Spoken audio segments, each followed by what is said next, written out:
I've really been enjoying talking about all this advertising stuff, so let's talk about it some more.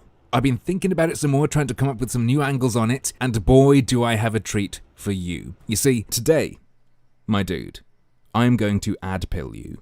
I'm going to share a perspective I've come up with on what's going on that does make things look very, very different. So, you've got the old media, however you want to define that, upset that advertisers are moving to new media. That they're moving to YouTube in particular. So they're all more than happy to point out that ads run on nasty stuff on YouTube. What you'll hear is that that's them trying to scare advertisers away from YouTube. But that's not all that's happening, and it's not even the most important part of what's happening. Yes, for the time being, advertisers have cut some of their spending on ads, but I have no doubt they're going to be coming back, because they've demanded that YouTube makes changes before they come back, and YouTube is making changes. Ta-da! And I believe what this means is what they've been scared from is non-advertiser friendly content. Not YouTube as a whole. Or maybe they're not scared at all, but are taking advantage of a narrative that's going through the mainstream media right now to pretend to be scared of it to get a better deal from Google. Either way, it doesn't matter. What's happening is they are shifting to more ad-friendly content. That's key.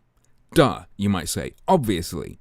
Yes, it is obvious that's happening, but what I don't think is obvious is how important being specific about this is. Let me lay it out for you. The so-called old media doesn't like that advertisers are shifting to new media. In this case, to YouTube.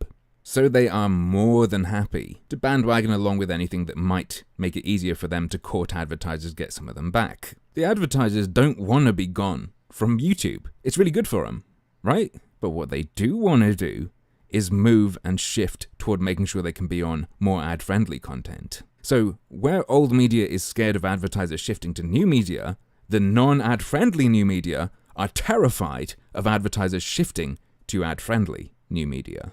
The relationship between old media and new media is very similar to the relationship between non-ad-friendly new media and ad-friendly new media. And so, just as old media will take advantage of anything that can fuck up new media generally, and benefit themselves, the non-ad-friendly new media will take advantage of anything they can use to fuck up the ad-friendly new media, and secure income for themselves. The call to get advertisers back for everyone, oh, we're all YouTubers, it's an attack on YouTube, we need to get it back, it affects us all. That's actually an attack on YouTube and YouTubers. To be specific, an attack on ad-friendly YouTubers. The calls for advertisers to not be able to filter where their ads go, for Google and YouTube not to develop new AI that will be able to detect rude language in videos and things like that, is a call for Google to have a weaker hand in negotiating with advertisers. It is a call to make sure everyone gets their ad bucks, to make sure that advertisers can't leave you for the ad-friendly YouTubers, at the cost, at the damage of every YouTuber having basically a shittier deal, because Google won't be able to negotiate as well in getting advertisers back. There are also some more blatant attacks on ad-friendly YouTubers. That organized Thank You Coke campaign was one. It was a massive attack coordinated by YouTubers against ad-friendly YouTubers and against advertisers. You might think, but it was a thank you. Well, it's more complicated than that. And you might even find it hard to think about because of the constant lockstep narrative pushing of YouTubers. So what was this? Well, some YouTubers thought that Coke didn't cut their spending even though they did. So they made a Thank You Coke campaign. And the way they painted it was, thank you Coke for not pulling out of YouTube, for staying with YouTubers. That's not really what they were thanking Coke for. The thank you was really, thank you Coke for not trying to leave me and going to other YouTubers who are more ad-friendly. Because that's what the advertisers are trying to achieve. They're not just going, I'm leaving, right? They're going, we're pulling out until you change YouTube, until you can make sure we're on more ad-friendly stuff. So when YouTubers say things like, oh, I'm not drinking Pepsi anymore because they pulled out, Coke is great, Pepsi's bad, and all these advertisers pulling out, yeah, they're hurting free speech. What they're really saying is, these advertisers who are trying to move away from me to other YouTubers are bad. They do bad things, they do immoral things, they need to change. What's old media been doing? Well, they see their advertisers moving somewhere else, and they point to them and say, look what they're doing, This is bad. It's immoral. This is bad stuff there. It's causing bad things. Look, it's on this horrible stuff. They need to change. And change in a way that will make me money, of course. Like with the YouTubers. Oh, this change hurts free speech. It's terrible. Blah, blah, blah, blah, blah.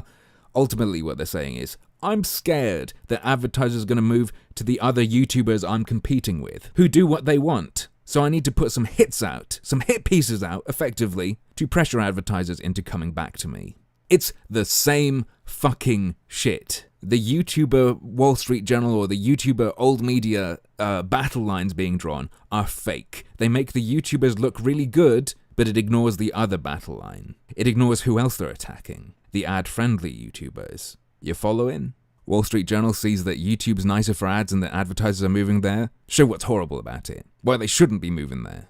Non-ad-friendly YouTubers see how much better ad-friendly YouTubers are for advertisers. See them moving there. Oh shit, we've got to show what's horrible about that. You're attacking free speech. You're terrible. Oh no, you've just been tricked by the media. You're bad. Instead, you should be giving me money. Not boycotting YouTube to try and give the ad-friendly YouTubers money. You shouldn't even be allowed to choose to give ad-friendly YouTubers more money instead of giving me a cut. I need to get in on that. I need to leech off their ballsack. I need to be subsidized. Doesn't matter that I'm not what the advertisers want to put their ads on. We all rise as YouTubers or we all fall as YouTubers. Otherwise, you're censoring me. So yeah, that's sort of how I view the non-advertiser friendly YouTuber side in the fight. And I sort of consider them to be on the same side as things like the Wall Street Journal. In the same way as if they were wrestlers pretending to have a scuffle. While they clash and do deal some real blows to each other, they both have an enemy in the ad-friendly YouTubers. That's who they're both scared of. Because ad-friendly YouTubers is what the old media wants to become and purchase. You can see this in CNN buying out Casey Neistat's Beam, and Beam picking up Jake Roper, who you might know as VineSource 3.